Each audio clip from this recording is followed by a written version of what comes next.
Good afternoon and welcome. My name is Jamie Goodson. I'm the Director of the Division of Consumer Compliance Policy and Outreach here in NCUA's Office of Consumer Protection. I'm also the moderator for today's webinar on the amendments to the regulation implementing the Military Lending Act that the Department of Defense issued. We hope to provide helpful information about this important topic. Before we get into the substance of today's webinar, I have a few administrative announcements related to the webcast functionality. First, please make sure the volume on your computer is turned up so that you can hear the webcast. If you have trouble viewing a slide, click on the Enlarge Slides button on the bottom of the console. Please allow pop-ups from the website. A screen resolution of 1024 by 768 or higher will let you see the slides appropriately. You can submit a question at any time during the webcast in the Ask a Question box on the left area of the console window. We have set aside time at the end of today's presentation to address questions as time permits, mostly focusing on questions we received in advance. Thanks to all of you who sent in questions. We looked at them and have been able to respond to many of them. If your question is not answered during the webcast, please email us at compliancemail@ncua.gov. That's compliancemail@ncua.gov. If there are any NCUA staff attending this webinar, you can charge authorized time to participate or review the archived webcast to time code 42. The webcast will be archived for on-demand viewing in approximately 2 weeks after the live event. A media advisory will be issued when the archive is available, and the archive is going to have the same URL as the live event. Finally, as noted on the title slide, please note that we're presenting this information for informational purposes only to enhance understanding of the statutes and regulations NCUA administers.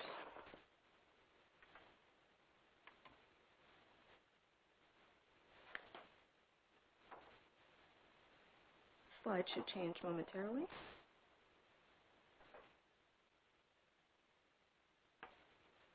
All right. In this webinar, we're going to review the recent amendments to the Military Lending Act regulation the Department of Defense issued last year. We'll cover the many important changes and discuss information that will help you comply with the regulation when compliance with most of its provisions becomes mandatory on October 3rd.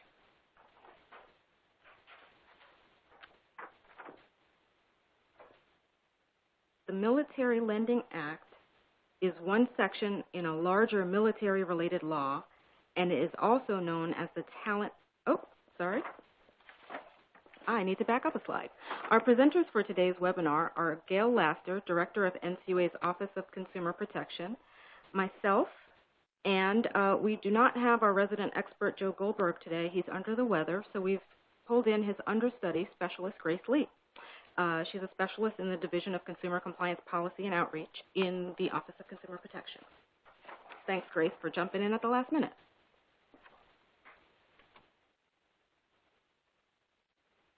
Okay, now here we go. The Military Lending Act is one section in a larger military-related law and is also known as the Talent-Nelson Amendment. The Department of Defense amended the original regulation under the Act by issuing a final rule on July 22nd, 2015. This slide shows you the citations for both the Military Lending Act and its implementing regulation, as well as the location in the Federal Register where the Department of Defense published the final rule last year. Now, OCP Director Gail W. Laster will discuss the purpose and background of the Military Lending Act and its implementing regulation, and what led to the recent amendments. Good afternoon. Welcome to all of you listening in on this webinar, and thank you very much. And thank you, Jamie, for your introduction, and Grace for pitching in at the last moment. Now, with regard to the background for the report and the Act, the Department of Defense had been concerned for a long time about the effects of adverse financial conditions of service members and their families on force readiness and military capability.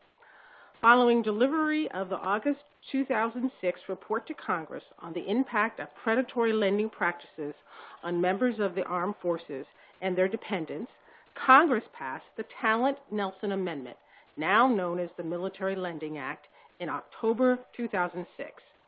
It contains some of the specific protections to be discussed in this webinar. It also directed the Secretary of Defense to issue a regulation implementing the Act. Now, in proposing the first regulation in 2007, the Department noted problems caused by a large number of service members caught in debt traps by certain types of credit. Some creditors make those loans with little or no regard for the borrower's ability to repay the loan, or unrealistic payment schedules, or impose high fees and interest, and the opportunity to roll over the loan and have inside of and present a loan that has an opportunity to roll over as opposed to repaying it. And these types of activities can create a cycle of debt. The Department concluded that financial protections were essential to maintaining a stable, motivated, all-volunteer force. And as noted in the GAO office study, the estimated cost to the Department of separation from service due to personal issues such as financial instability is approximately $58,000 for each service member lost. The initial final rule focused on 3 of the 5 problematic credit products identified in the 2006 report to Congress. The rule was intended to narrow the regulation's effect upon consumer credit products and services having a negative impact on service members without impeding the availability of credit that is beneficial. The Department designed the rule to balance protections with access to credit. Now, after observing the effects of the rule for several years after it was issued, the Department recognized a need to make changes. For example, soon after implementation, some creditors making short-term, high-cost payday loans prohibited by the regulation learned to adjust the terms and characteristics of the products to avoid the rule's protections. Also, the Department became aware of misuses of the covered borrower identification statement, whereby a service member or covered dependent would falsely declare he or she is not a covered borrower. The Department determined the rule should cover a broader range of credit products offered to service members and be adjusted in other ways to ensure covered borrowers receive the protections that Congress intended. At the same time, the Department wanted to maintain service members' access to beneficial credit. The Department issued its proposed rule amending the existing regulation in 2014 and made it final on July 22, 2015. The effective date was October 1, 2015, although as you will hear, the first mandatory compliance date for most products covered by the rule is October 3rd of this year. So now I'll hand back to Jamie, who will talk more specifically about how the amendments have changed the regulation. Thanks. Thank you, Gail. Before we discuss the changes to Military Lending Act regulation, I want to make sure you understand the basic difference between the Military Lending Act and the Servicemembers Civil Relief Act. The Military Lending Act protections only apply to credit provided to a covered borrower during the time the service member is on active duty. By contrast, the Servicemembers Civil Relief Act applies mostly to transactions into which a service member entered prior to the time active duty began. There are a few exceptions to the timing requirement, but they're not relevant for today's discussion. Also note that CIPRA covers some types of agreements that are not covered by the Military Lending Act. With that said, let's talk about the Military Lending Act in particular, and specifically how the amendments have altered the rule. To do that, we thought it'd be helpful to compare the previous version of the MLA regulation to the new one. The most significant change is to the type of transactions covered. The previous version applied only to 3 types of transactions: payday loans, vehicle title loans, and tax refund anticipation loans.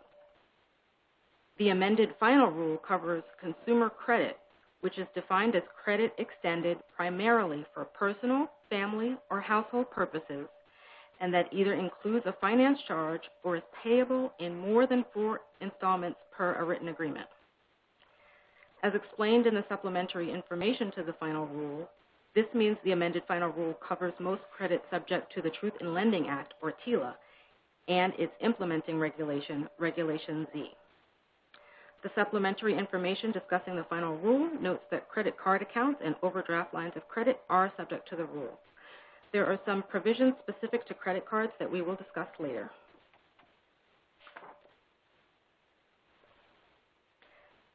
The Military Lending Act contains exemptions for certain categories of transactions covered by TILA and Regulation Z. One big category is residential mortgage loans, which are any loans secured by an interest in a dwelling, including loans to purchase or finance the initial construction of a dwelling, refinance transactions, home equity loans, home equity lines of credit, and reverse mortgages. A second category is credit that is used to buy a motor vehicle and that is secured by the motor vehicle. A third category is credit used to buy personal property that is secured by the personal property purchased. Also, types of credit exempt from coverage by TILA and Regulation Z generally are exempt from the MLA final rule. For example, an exemption applies under Regulation Z for credit extended primarily for business, commercial, or agricultural purposes. Another exemption applies under Regulation Z for transactions above a certain dollar amount, which is adjusted annually. In 2016, the threshold was $54,600. That's $54,600. Note that under Regulation Z, this dollar cap does not apply to private student loans, so private student loans would be covered by the MLA final rule. By contrast, student loans made, insured, or guaranteed pursuant to a program authorized by Title IV of the Higher Education Act of 1965 are exempt from Regulation Z and also the MLA final rule. That's a lot to cover, but basically think about, do I have to comply with Regulation Z? And if so, if there's no specific exemption, that would be a difference. You would be required to comply. So another note is that the MLA final rule does cover credit transactions that are exempt from Regulation Z if the Regulation Z exemption is a state-specific exemption. In a very few cases, certain states have state laws that are deemed sufficient that Regulation Z doesn't apply, but that would not be the case under the Military Lending Act. The last point I'll make about exemptions from coverage is that the MLA final rule does not apply to a credit transaction with someone who is not a covered borrower. Now we're going to talk about who is a covered borrower. The original rule covered active or reserve members of the Army, Navy, Marine Corps, Air Force, or Coast Guard serving on active duty under a call or order, unless the call or order specified a period of 30 or fewer days. And it also covered such a member serving on active duty and reserve duty. The original rule also covered the service member's spouse, child, or other person for whom the service member provided more than half the person's support for 180 days immediately before an extension of covered credit.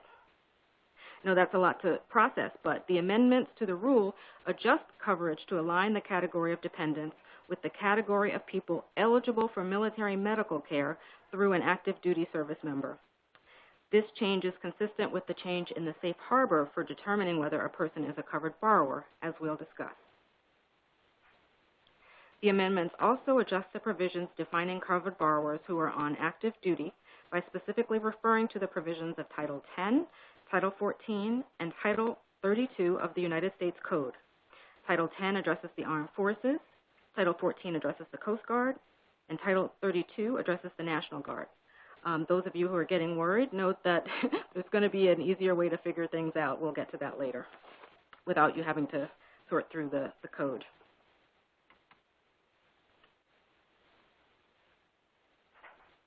Under the amended rule, a creditor is a person who is engaged in the business of extending consumer credit or an assignee of a person engaged in the business of extending consumer credit with respect to any consumer credit extended.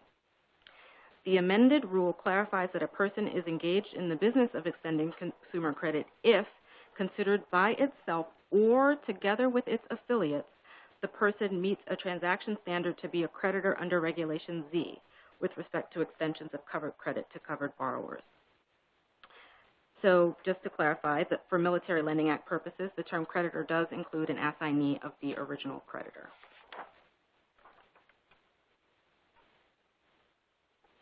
Under the amended rule, the military annual percentage rate cap remains at 36%.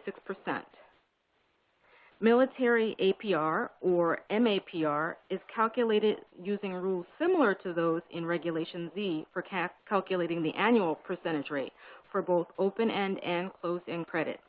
However, it's important to remember that MAPR is not calculated exactly the same as APR under TILA and Regulation Z. So get your pens ready.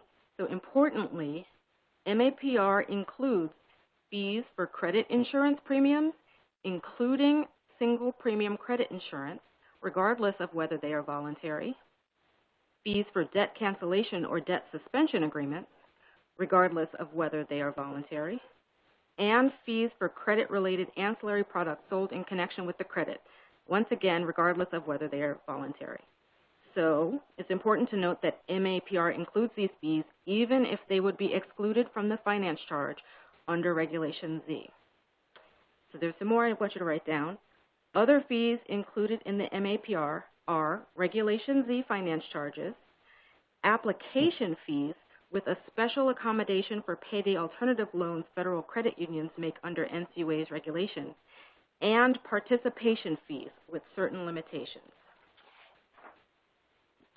Special rules allow for bona fide and reasonable fees charged in connection with credit card accounts, as we'll discuss.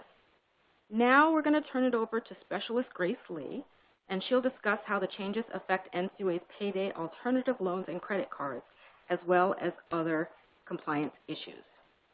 Thank you, Jamie. The amended regulation includes a provision which will permit federal credit unions to continue to make NCUA payday alternative loans, but with some adjustments. The original regulation generally only covered more traditional payday loans. Although the amended regulation requires you to include application fees in the finance charge for calculating MAPR, under the amended rule, you can exclude from MAPR one application fee in a rolling 12-month period, only for what the rule calls short-term small amount loans. This term has a very specific and narrow definition. We read that definition to apply to federal credit unions making payday alternative loans in compliance with NCUA's regulation. As you can see on the slide, those loans must be made under a federal law with a rate cap. We are not aware of any such federal law for state chartered credit unions or any banks. Not every loan designed as an alternative to payday loans is a payday alternative loan under NCUA's regulation. Payday alternative loans must comply with NCUA's regulation. The Military Lending Act final rule does not change the limitations on PALs under NCUA's regulation. For example, the maximum PAL term is 6 months. The final rule's definition of short-term small amount loan could apply to a loan with a term of 9 months, but NCUA's regulation does not allow a PAL with a 9-month term. Loans made under the NCUA PAL regulation cannot exceed the 6-month term limitation.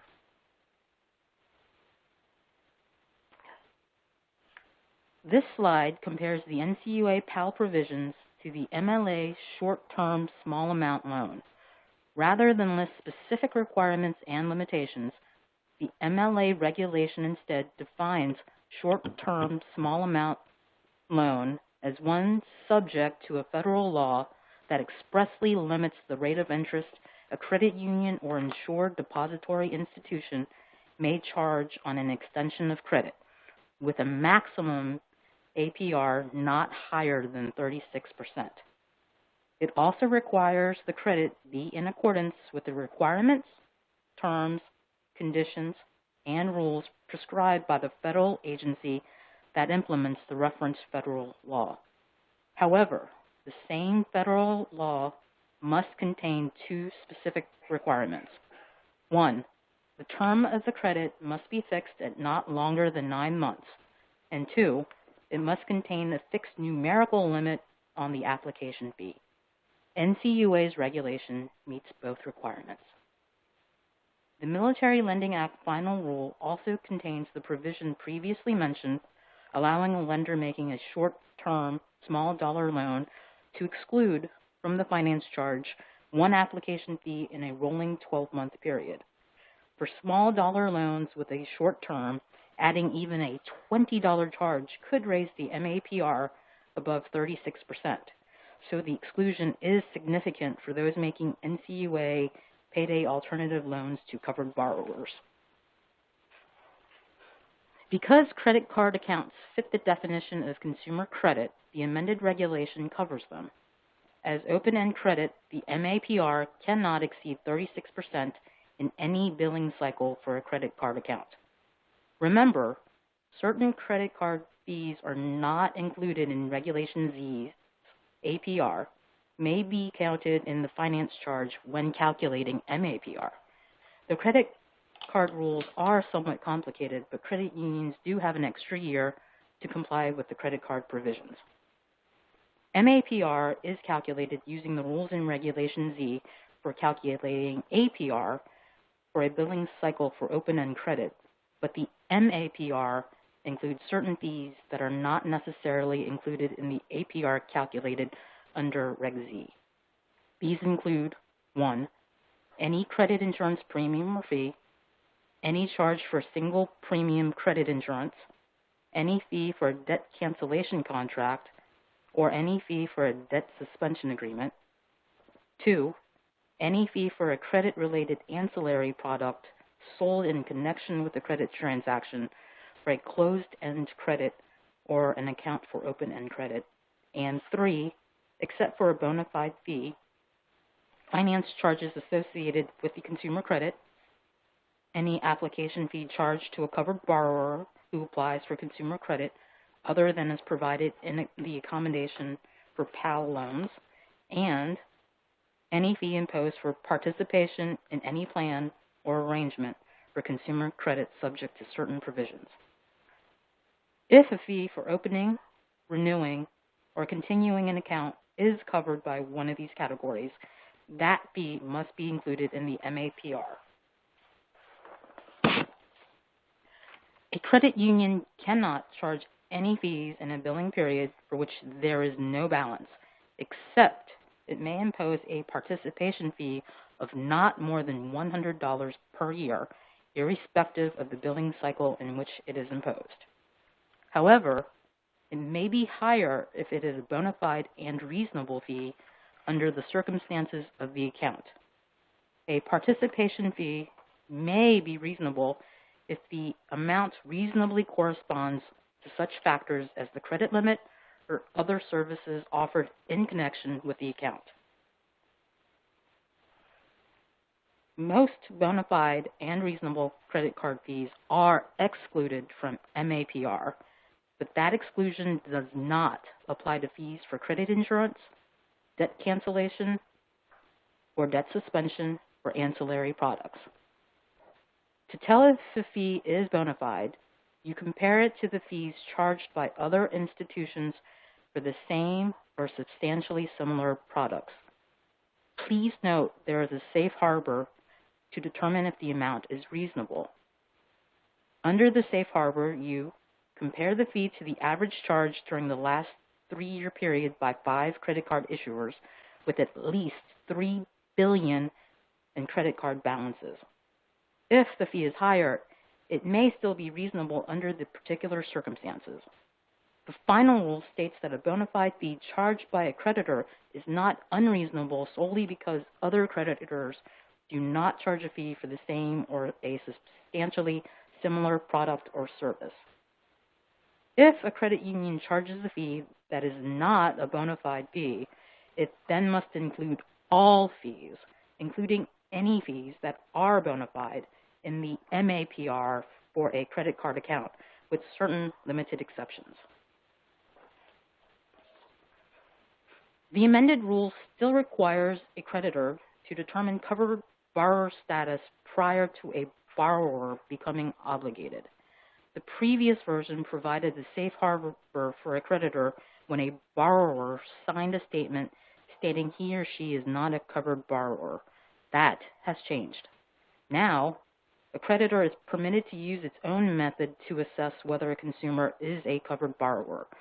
But to obtain the benefits of the safe harbor, a creditor must either check the Defense Manpower Data Center database for the applicant's name or obtain a credit report from a nationwide consumer reporting agency or a reseller of the same report that indicates covered borrower status. Please be aware the rule prohibits historic look-back. At any time after a consumer has entered into a transaction or established a credit account, a creditor, including an assignee, cannot obtain information from the Department of Defense, DoD, database to find out whether the consumer was a covered borrower as of the transaction date or account opening date. To get the safe harbor, a creditor needs to timely create and thereafter maintain a record of the information. The creditor can make the covered borrower determination and keep the record of the information obtained only at set times. At the time a consumer initiates the transaction or 30 days before, at the time a consumer applies to establish the account or 30 days before, or at the time the creditor develops or processes a firm offer of credit that includes the borrower's status as a covered borrower, as long as the consumer responds to that offer not later than 60 days after the creditor made the offer. The Defense Manpower Data Center database has been used for a number of years to check if a person is eligible for military medical care or is protected by the Servicemembers Civil Relief Act. The DoD has adapted the database for Military Lending Act coverage. As discussed earlier, the DoD changed the definition of dependent for MLA purposes so it matches that of people eligible for military medical care. Your credit union can search for covered borrower status at the website address on this slide. Access and searches are free and available to the public. A search requires input of the applicant's last name, date of birth, and social security number. Recent improvements to the database provide results, usually within seconds, in a report format you may download or print. The nationwide consumer reporting agencies have been working with the DMDC in a pilot program so they will be able to supply consumer credit reports showing whether a person is a covered borrower under the Military Lending Act. Some or all may alternatively provide a creditor with a report containing only the MLA coverage indicator instead of a full credit report.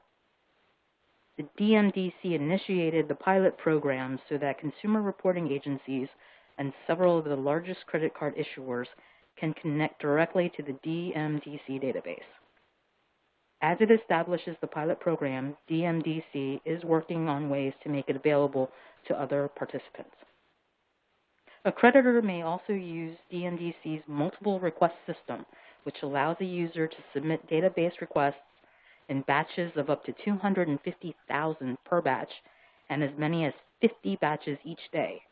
According to DMDC, batch responses are processed in no more than 24 hours. Here is a report from an actual DMDC covered borrower inquiry. The name has been changed and the report number has been redacted, but otherwise, this is the response the database provided when checking covered borrower status. The shaded box near the top tells whether the person searched is or is not a covered borrower. This report says, based on the information you provided, DMDC does possess information indicating that the individual is either on active duty for more than 30 days or a family member of the service member on active duty for more than 30 days based on the status inquiry date. The report contains the inquiry date. You can save the report as a PDF file, store it electronically, and print it.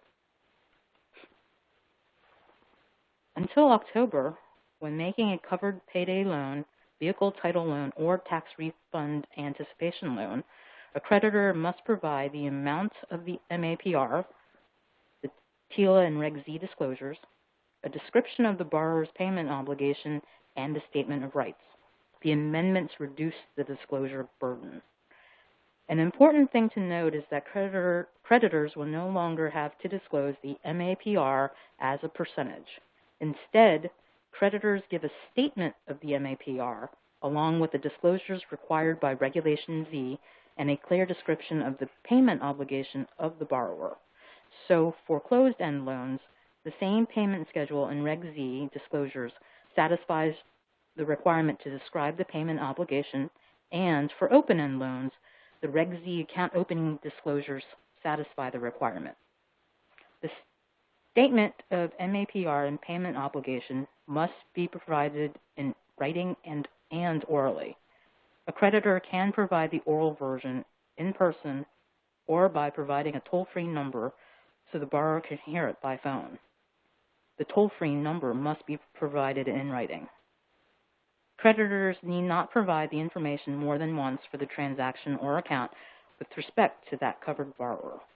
If there are multiple creditors, only one has to give the disclosures, and the creditors can agree which one will give them. Creditors will no longer be required to provide the statement of rights, and the final rule includes a model statement of MAPR.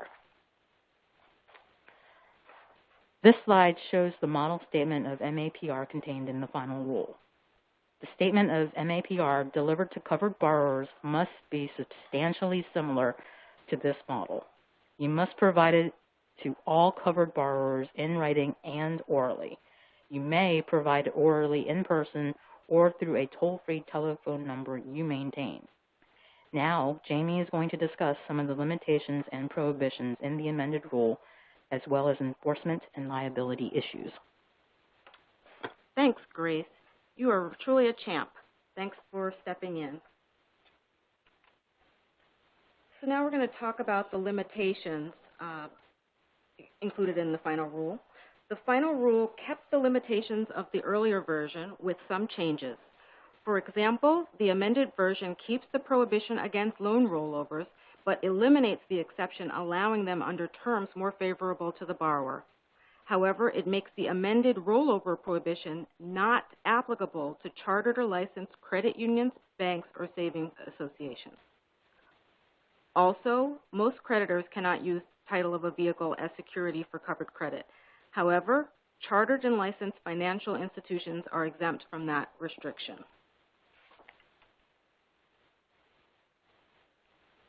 Other prohibitions in the previous version have been retained in the final rule. These prohibit terms in the agreement by which the covered borrower waives the right to legal recourse under any state or federal law, including the Servicemembers Civil Relief Act, is required to submit to arbitration or other onerous legal notice provision in the event of a dispute, must provide unreasonable notice as a condition for legal action, agrees to a prohibition on or must pay a fee or charge for prepayment, or agrees to repayment by allotment. However, the allotment prohibition doesn't apply to obligations to a military welfare society or service relief society.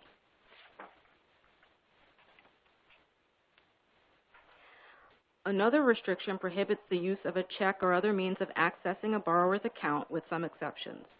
Note that the exception on the slide of allowing a financial institution to require payments through electronic fund transfers generally is prohibited by law under the Electronic Fund Transfer Act and Regulation E, and you can see the citation there to see the interaction between the rules.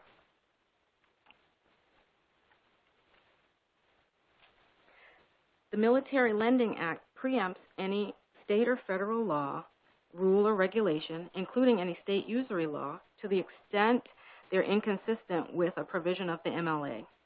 However, laws that provide greater protection to a covered borrower or protection in addition to those in the Military Lending Act and the final rule are not preempted.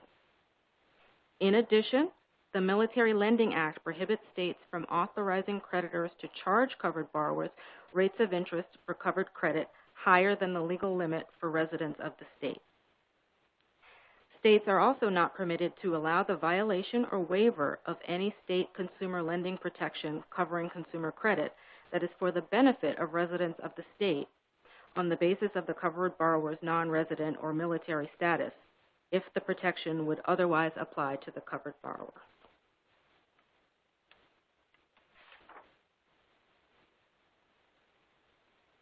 The penalties and related provisions are contained in the Military Lending Act itself as well as in the final rule, and they continue unchanged by the final rule.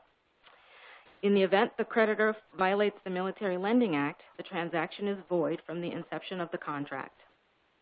The MLA and the final rule are to be enforced by the agencies specified in the Truth in Lending Act, and the Truth in Lending Act specifies NCUA enforces TILA and Regulation Z as to federal credit unions, while the Federal Trade Commission does so against state chartered credit unions.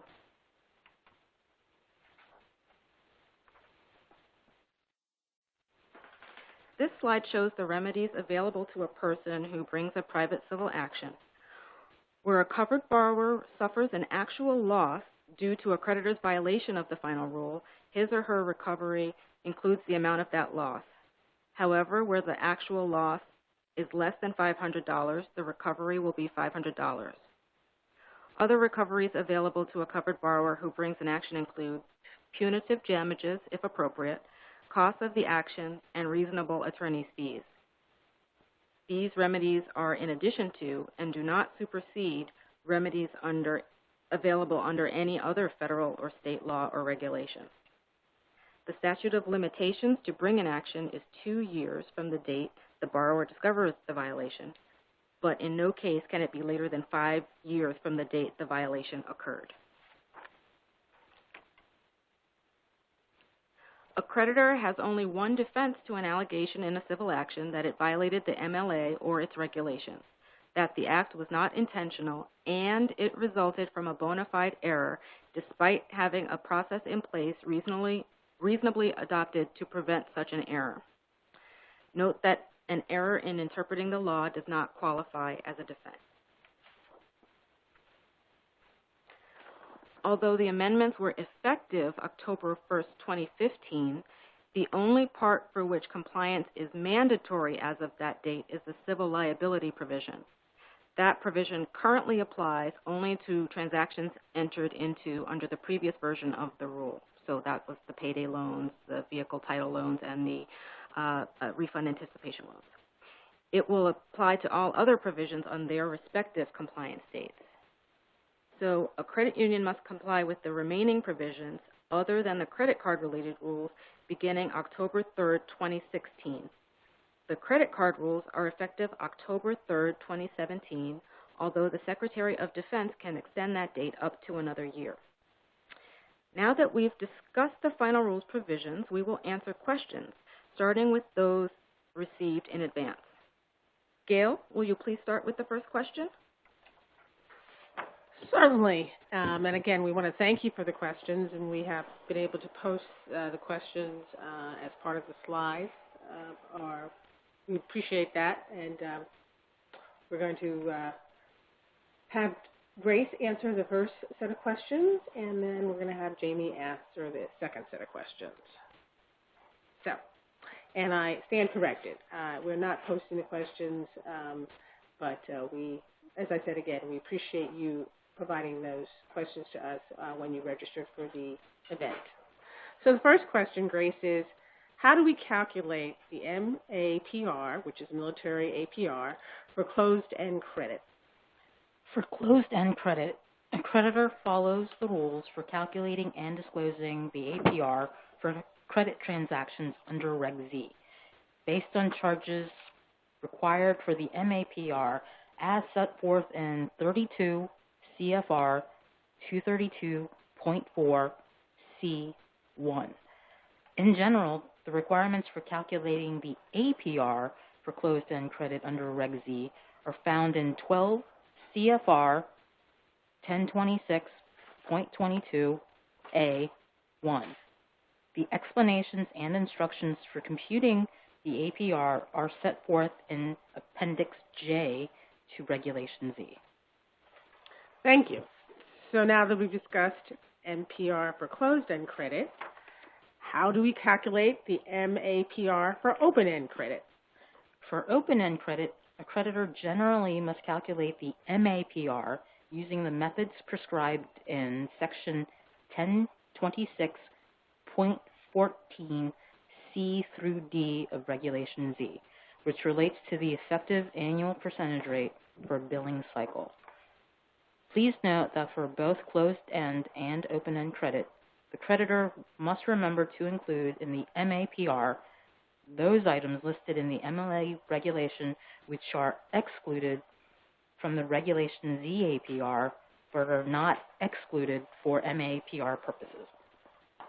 Okay, and now with regard to what else goes into the MAPR calculation, will the charges for gap coverage, vehicle warranty, and payment protection be included in the MAPR calculation? Under Section 232.4C, charges for all credit protection products, such as gap coverage and payment protection, are included in the MAPR as applicable to the extension of credit. In addition, the same section states that the cost for ancillary products, such as a warranty, sold in connection with the credit transaction, must also be included in the MAPR. Okay. Now here's other types of products. Credit union writes that we offer credit life, disability, and unemployment insurance on our loans. On the application for the insurance, the estimated total fees for options chosen is listed. We bill the first premium monthly payments starting at month end after consummation, and this can be canceled at any time. No payments are made prior to consummation. So the question is, do we include the entire estimated total fees for options chosen in the MAPR calculation? The MLA regulation requires your credit union to include in the MAPR all such charges imposed as applicable to the extension of credit. The regulation directs the credit union to use the Reg Z methods for computing APR when calculating the MAPR. Therefore, you should comply with the Regulation Z APR methodology, regardless of whether the credit is open-end or closed-end. Thank you. Next question is about auto-secured loans. So credit union writes that with regard to auto-secured loans, we offer a single payment mechanical repair coverage, otherwise known as MRC product, that covers repairs to the auto that secures the loan in the event that the warranty has expired. So the question is, would the MRC payment need to be included in the MAPR calculations since it is related to the auto and used as collateral?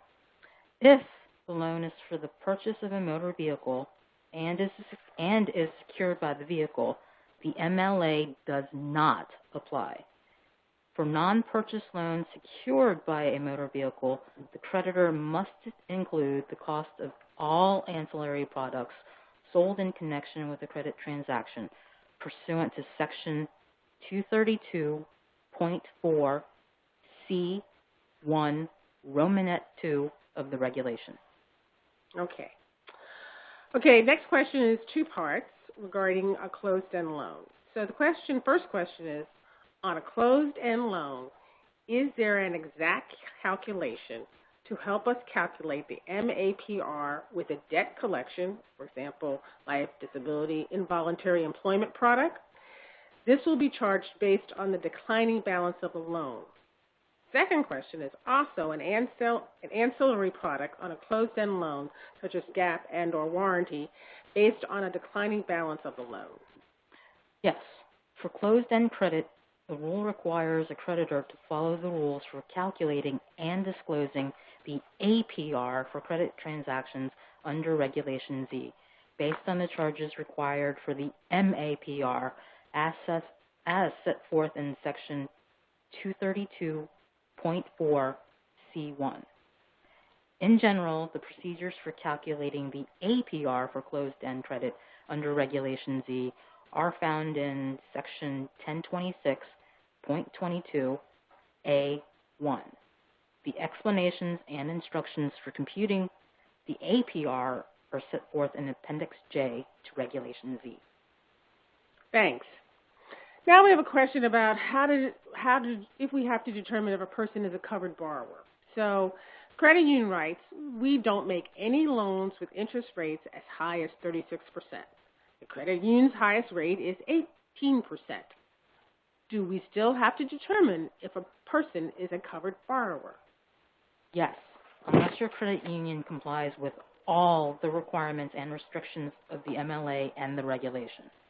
In addition to the MAPR limit, the MLA and its regulation contain other requirements and restrictions as we discussed this afternoon. A credit union that does not comply with those requirements and restrictions runs the risk of non-compliance by lending to a covered borrower. Okay. Now we have another coverage question. Now I know at some point, I believe Jamie talked in the presentation about loans secured by a dwelling are not covered by the MLA. What does the MLA consider to be a dwelling? Under the regulation, dwelling means a residential structure that contains 1 to 4 units, whether or not the structure is attached to real property. The term includes an individual condo unit, cooperative unit, mobile home, and manufactured home. Okay. Another coverage question. Credit union writes that we or you mentioned an exclusion for coverage of credit in excess of the $54,600 threshold. Please explain the $54,600 threshold. Under TILA, most non-mortgage consumer transactions for more than $50,000 are excluded from TILA and Regulation Z coverage. TILA requires the Consumer Financial Protection Bureau to adjust that threshold figure annually according to changes in a consumer price index. The 2016 threshold is $54,600. Because the amended regulation excludes from MLA coverage most credit exempt from TILA coverage, the $54,600 cap also applies to the MLA. An exception to that rule is private student loans. They are covered by TILA and the MLA even if they exceed the $54,600 threshold. Okay, another basic question about coverage in the notion of what does a, quote, non-consumer loan mean? Consumer loans under the MLA are those primarily for personal, family, or household purposes.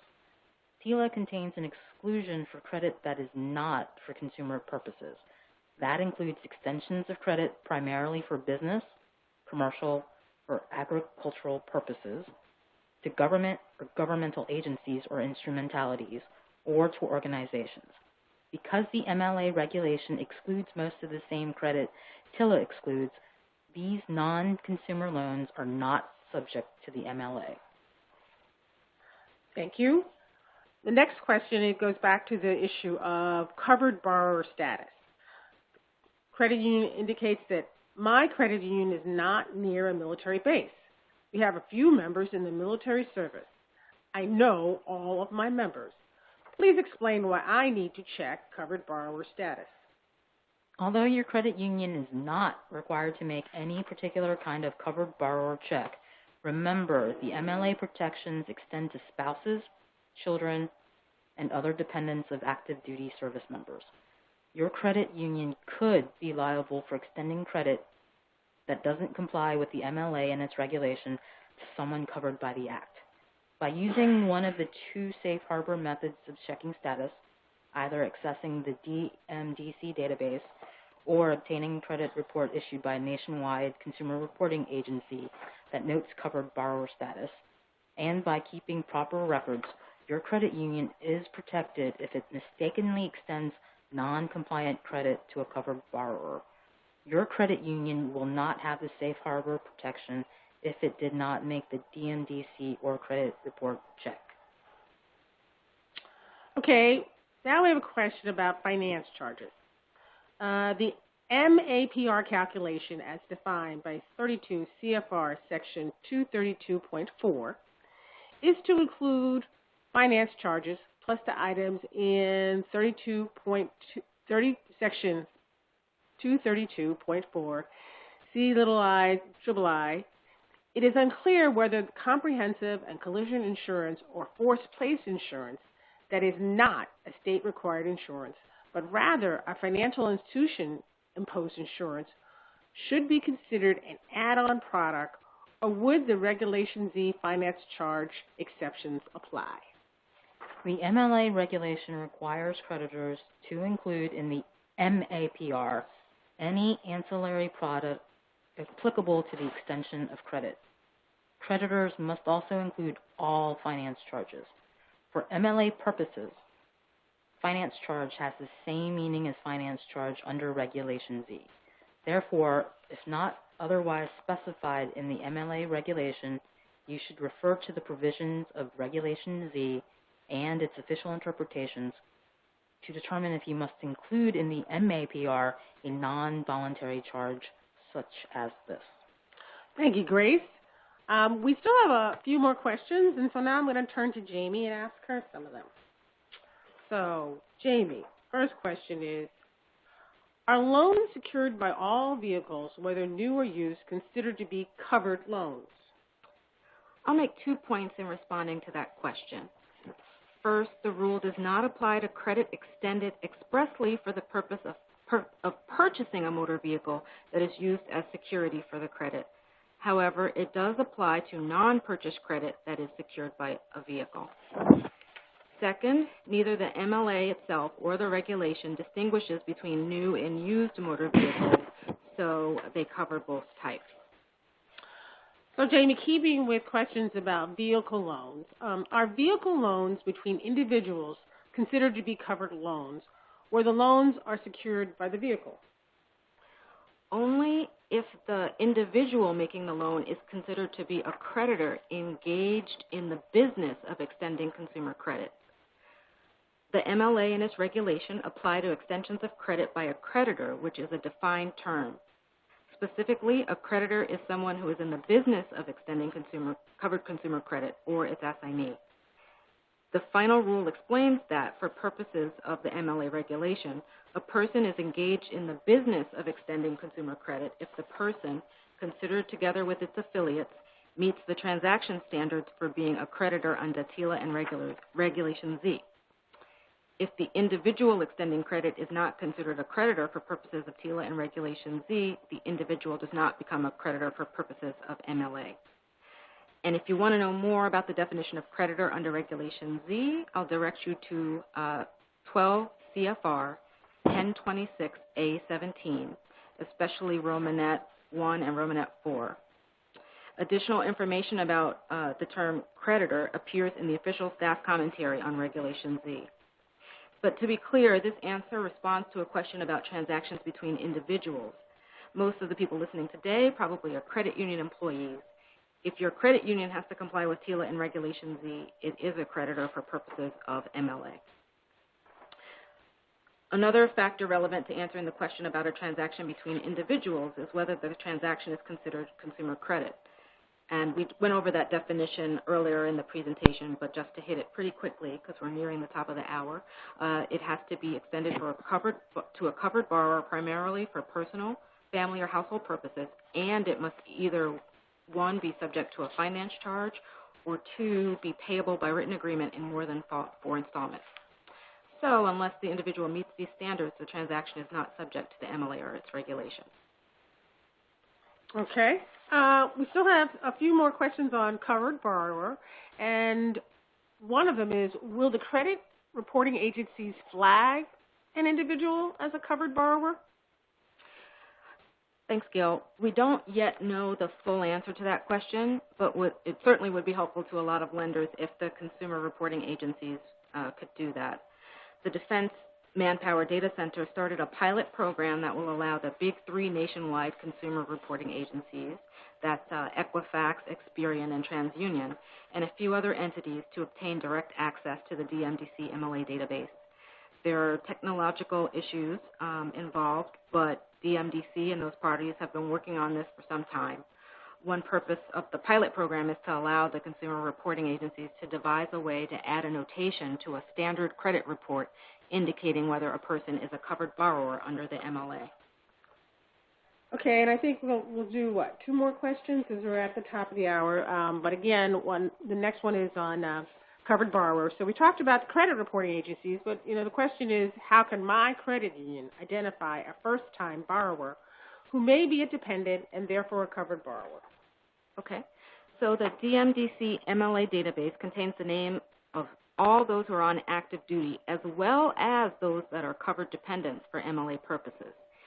As we discussed earlier, your credit union can access the database via the Internet and make individual inquiries pretty quickly. And hopefully the consumer reporting agencies will soon provide an alternative method via a standard credit report. All right. So we're at the top of the hour when we indicated we would be done. And so, as I said, we realized, or as Jamie said, we realized that there are maybe other additional questions, so please contact us if we didn't provide you with answers in both the presentation and in the questions and answers that we gave as part of the webinar. And so just to close up, I would like to talk about, since indeed I know credit unions are trying to be in compliance, and NCUA wants to do everything we can in addition to this webinar to help you with compliance. And so indeed we have resources through NCUA to help you be compliant. And one of our major resources is NCUA's Consumer Compliance Regulatory Resources page, which is found on ncua.gov. And it provides access to many resources related to federal consumer financial protection laws and regulations. And indeed, there's a special section providing service member credit resources. And among the items available there on this resource page are the NCUA's 2 regulatory alerts discussing the Military Lending Act regulation. And it was Regulatory Alert 16RA04 and Regulatory Alert 15RA04. And the 2016 Regulatory Alert contains an enclosure that examines the MLA amended regulation in detail. There are also links to the text of the final rule and the DMDC database. Also, NCUA is in the process of finalizing revised exam procedures for compliance with the MLA and the amended final rule, and we anticipate releasing them in August 2016. So indeed, as I said, if you need to contact us, and or in addition to looking at the resources page, here is our contact information, and we indicate that both we have, you could have a policy question that you be directed to our office, or if in fact you have a safety and soundness question, we would certainly direct you to the Office of Examination and Insurance. So we realize this is dense material. We realize that you are trying to do the right thing and comply, and that you certainly do share DOD and everyone's determination and commitment to protecting service members from unscrupulous lending practices. And indeed, we anticipate, hopefully, additional guidance, and we do appreciate your patience in working through these issues in terms of interpretation and implementation. We do appreciate the fact that the rule does allow for the PAL program to continue in its form, and we stand here to try to address your questions and concerns about implementation, but also to strengthen your commitment to protecting our service members from unscrupulous lending practices. So thank you, Jamie. Thank you, Grace. Joe, feel better. And we'll talk to you credit unions soon. Thank you. Bye-bye.